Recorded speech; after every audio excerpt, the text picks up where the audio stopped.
Proxo. Hey, loving these chill streams. Hope things are going well. Happy birthday, Min. Thank you. Birthday question. What were the best toys you received on your birthday? Alternative question, most disappointing toy. Okay. Best toy, probably, I was a kid. I played Ninja Turtles, and I got the Technodrome toy. Ooh, that's cool. For Ninja Turtles. That's cool. Okay. I didn't want the Technodrome. I wanted the van, and I never got it. I never got the van. The van is cool, too. Yeah. Yeah. That's good. That's a good one. Yeah, I think the Technodrome came with Krang also.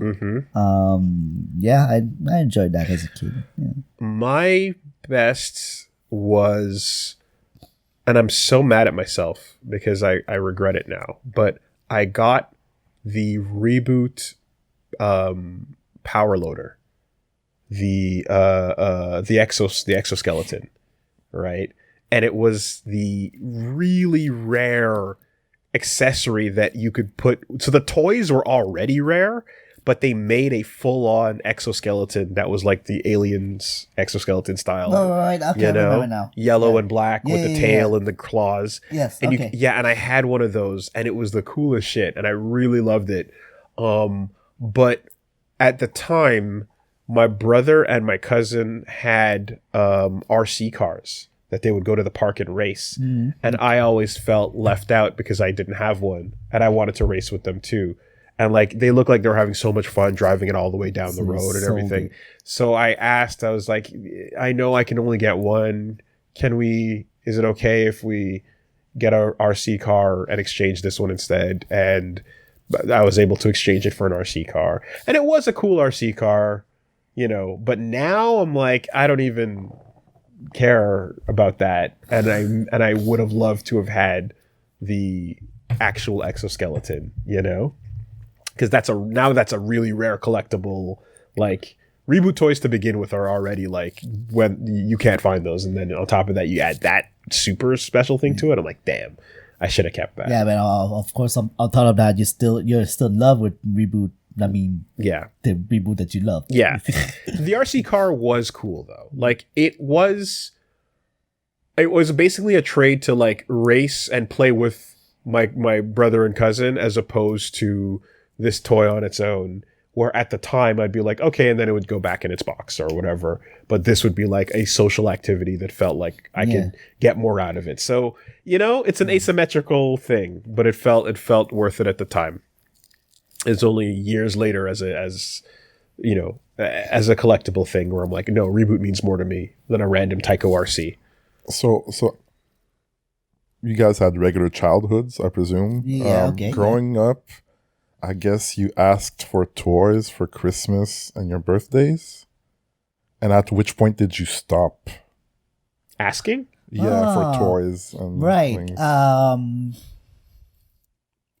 Because I stopped pretty early. I think around the time when it was like, I would like to go buy a game, perhaps, maybe.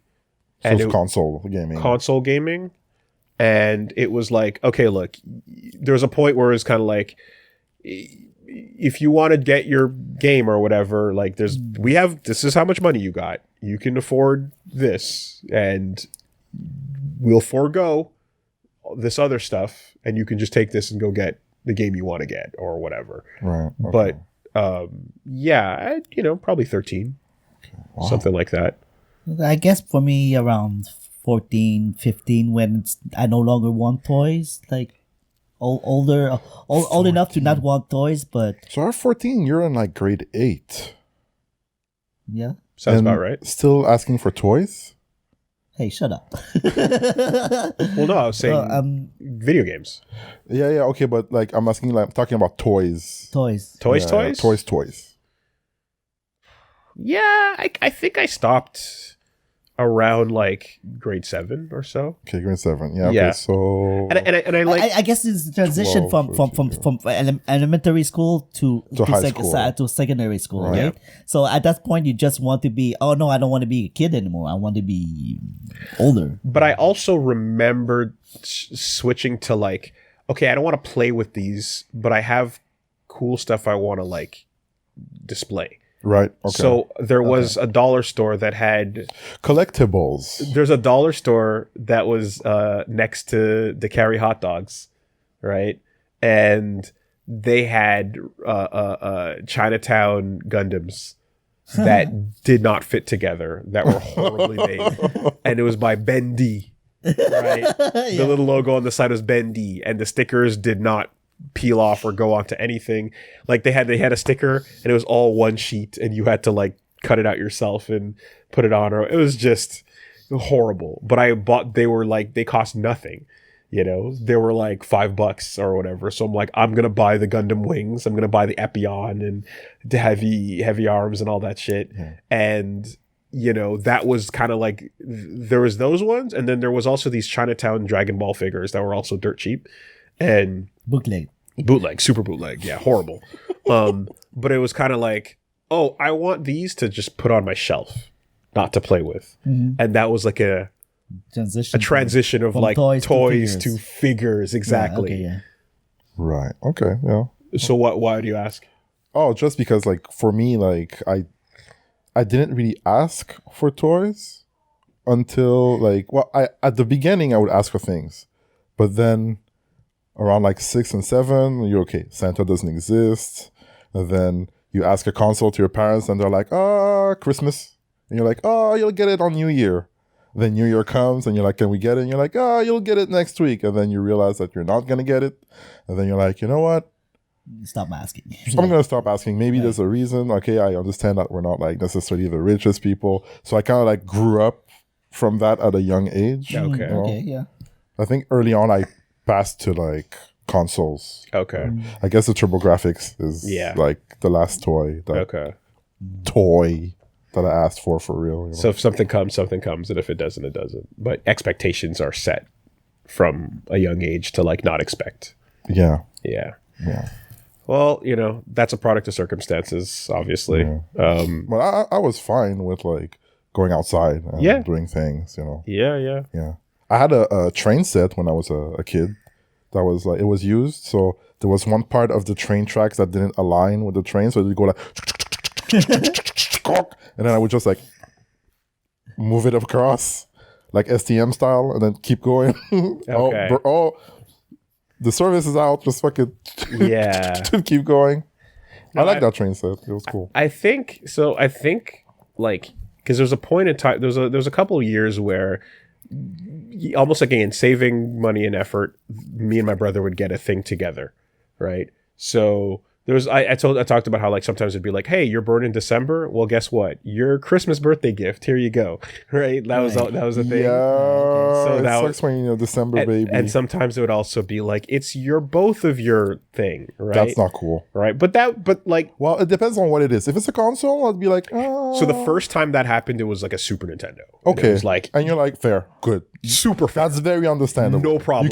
You why two Super Nintendo? Are you stupid? Like, yes. But then other times it'd be like, and so like there was one time it was like we're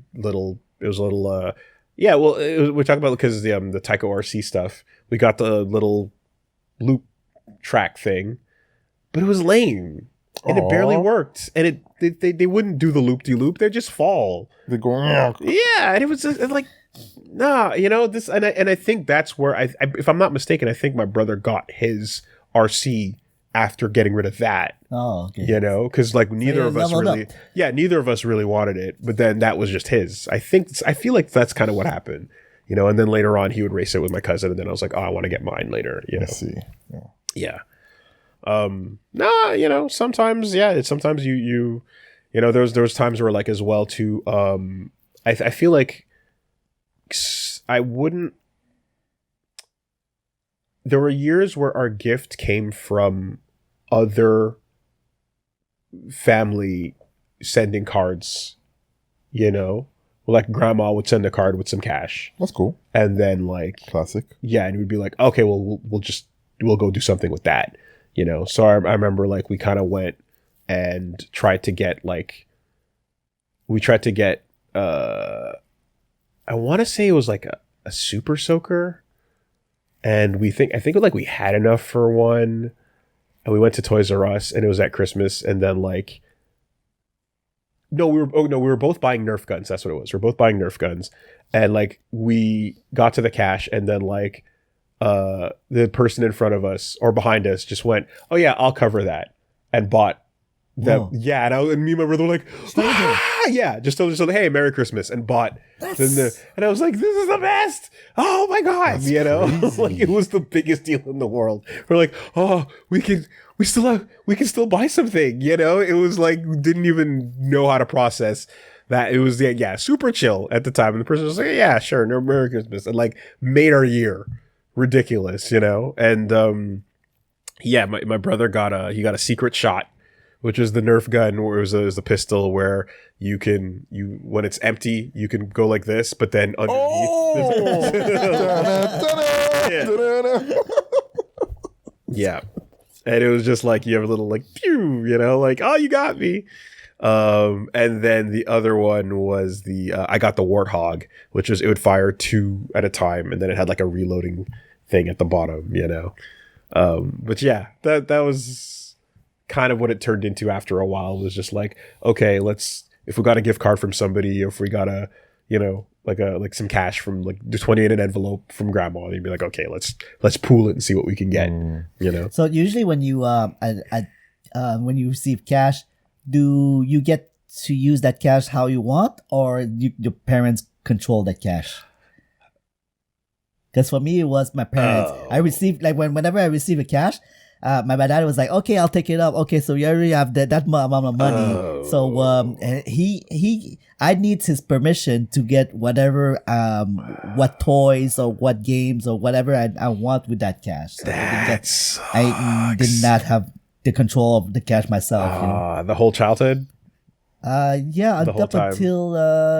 until I was a teenager, I guess. That's when I started to be old enough to be responsible for my own money. that would drive me crazy. No, we were able to spend our money, but it was also because there was my mom didn't really get what we wanted. It was just like, you go buy the thing you want. I don't know, you know, like, but at that point systems were getting complicated. We got our PC at one point, and then it was like, you know, just like PC games, and it was just confusing. So it was just simpler to just be like, you guys understand this, I don't, you know, let's keep it like that. But damn, I guess the idea was like let's keep you from like gaming too hard or getting into bad wasting habits. that money for, you know, buying cigarettes or whatever. I don't know. I'm not that kid, but then I guess this is the Asian thing mentality where could parents have to control the money, or, you know, that's I think so, maybe, you know. That sucks, dude. I hate that. That'd be so furious. Yeah, because sometimes it was just as simple as like, damn, I got $5. Let me run to the corner store and buy some candy, you know? And it's like, yeah, that's a waste of money, but I don't know. I'm getting some joy out of the experience while it's here. You're a kid. No, I'm allowed to have some money, like for example, $5, $10 max. But if the gear, because I got a big a lot of relatives, right? Like on a lot of uncles and $10 aunts. here, $5 here. You're right, right? So it accumulates to like 200 or whatever. Right? So then, but Funds, you can have $10 to do what you want, but if you want to use that money for something more, then you will have to ask permission. You know? Did you guys have friends growing up that were Jewish and had a bar mitzvah? No, unfortunately. Bar mitzvah. It's when it's your son. You reach like 13 when you years turn old. when you reach 13. You Oh, go to a party. you're a man. You're a man now, or if you're a girl, you have a bat mitzvah. No, I didn't have any Jewish friend. Because I had a couple of friends that had a bar mitzvah, and it was like, you got thousands of dollars? Like, I can't even begin to think about what that. You can buy everything with that. That's everything you'd ever, like, that's every game you'd want to play, and then every toy. And then, like, what else is there? See how I started my business at 13. Yeah, it was crazy. I remember, like, my friends that had bar mitzvahs were, like, set. right away, and it blew my mind. The bris was worth it. What the fuck? Yeah, bite that shit off for an investment down the line. Well, Oh my god! I heard about these like when I watch Hollywood movies or series or whatever. Like I hear about this Sweet 16 kind of deal. Like, yeah, I never had that. No, same here. Yeah, that feels like a bit of an American sort of like going to college in a different location and you drive to school type of situation. Not really like in the city thing with us, but yeah, Sweet 16s, like girls especially, would have a big Sweet 16 party, or a quinceañera. Right, that's another one. Right. When you turn 15. These quinceañeras are great parties to attend. Yeah, because you chill with the old people upstairs, the kids are partying downstairs. You're just talking, drinking, smoking, talking to the dad. The dad is fucking drunk. I'm so proud of my daughter. He's the pearl of my eyes. I'm like, yes. He's like, drink with me. I'm like, okay, sir, yes. The party has barely anything to do with the actual person. No. Yeah, an excuse for the adults to hang out. Yes, cerveza. Actually, yeah. There you go. 100%. Good wine. Yeah. So, these little like celebration, coming of age kind of parties and stuff. Damn. Sweet 16s. I wished. I was so jealous. I was like, that's crazy. Yeah. Anyway, cool. There's another part of the question that we didn't answer, but it's gonna be real quick for me. Most disappointing toy? Yeah, I wouldn't say it's toy, but whenever I get clothes, whenever I get, my mom is like, I don't know what I'm getting. So here's I got you some t-shirts, some like I don't care about that. I think it's not exciting. Yeah, I think everyone kind of like we definitely had the relatives who are like, I bought everybody socks. Deal with it. Here's a sweater. Yeah, I guess. As a kid, sure, meh. But as an adult, I'm like, socks. No, when I moved out and I got socks, I was like, let's fucking go. Yeah. I needed socks, and I was never getting around to getting new ones. So socks were goated as a gift when I moved out. That's funny because you're right. It's for me. It's also the opposite. Now that I'm an adult, and every time we have Christmas with parents and like that, and my mom's always asking like, "What do you want for Christmas?" Yeah, I'm like, just do the usual. Buy me some boxers. It's just like I don't care. Like it's for me. But no, again, now like when you get like a gift of boxers that are like the nice material, the smooth ones, you're like, oh, let's go. No, I told her like the type of specific boxers that I like, and she gets me every year. The kind that I like, the support, sheath. All right, you got a slot for each piece. I asked this before, but like I feel like you guys both answered, but like y'all were never on the anime Hawaiian shirt thing, were you? No. I had maybe one as like in grade school. I had the anime colored looking thing, but that was the only one because that was an era, and I was in with like the colors and the samurai on the back. The first time I saw one, this is how in I was. The first time I saw it, I'd never seen anyone wearing anything like it, and I saw one for sale. That was Hanzo from Samurai Showdown. Oh, wow. Okay. Yeah. And it was really nice. And I couldn't believe the obscurity to the quality of the art in a wearable. Yeah. Was like, I mean, to this day, I still think it's kind of sick, though. Like, it's Hanzo from Samurai Showdown. Yeah. Who the fuck makes merch for that? And it's a really cool piece of art that you would love on a wallpaper. Right? So at the time I was like, oh, I popped like crazy. And that just got me set, and then it started to become a bit more of a trend and it started to pop up a bit more, so, but I got one of those. I got one of Kenshin, right? And it wasn't, Oro Kenshin. It was Seisohen Kenshin with the Samurai X, with the pose, And I thought that was the shit too. And then there was like a Goku that came along, and by that point we're like, all right, let's bury these and never look back. Like it became like the look of like, oh, you're that guy, you're that Hot Topic dude. You can't wait to go to Japan and wear one of those with your rice hat and your bokan and sit on the bus and have everyone be like, oh my God, get me away from this person. We in Quebec, or I don't think Canada, we didn't have a Hot Topic. So every time we went to United States, I was like, oh my God. It was a big deal. I'm going to buy this, my ass. Always spent a lot of money on it. It was a big deal. Yeah. But like, no, that was the kind of shirt where I was like, yo, if you get me one of those, and you nailed it in terms of like the character on it, or like it was a deep cut or something that it was cool, like massive props. But as long as it's just the character, right? You don't have any quotes like, no. You're not tapping on my darkness. Yeah. The text T-shirt thing was no. This was just a full sleeve printed thing, you know. But like if you weren't into those though, the other thing that was popping off, I remember at the time, but this was like, if you were balling, if you had cash, you were getting WB like Looney Tunes iceberg shirts, right? There was a whole like Looney Tunes themed, like, you get like a Bugs Bunny like fancy sweater or like fancy tee, and there's a whole, and it was like specifically, or like Tweety Bird with like a kind of like shadow imprint pattern on it.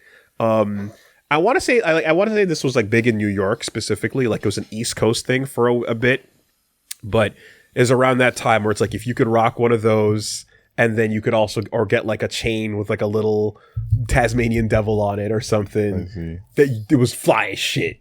You were untouchable, right? I remember the shirt with if you see the police, warn a brother. Yeah.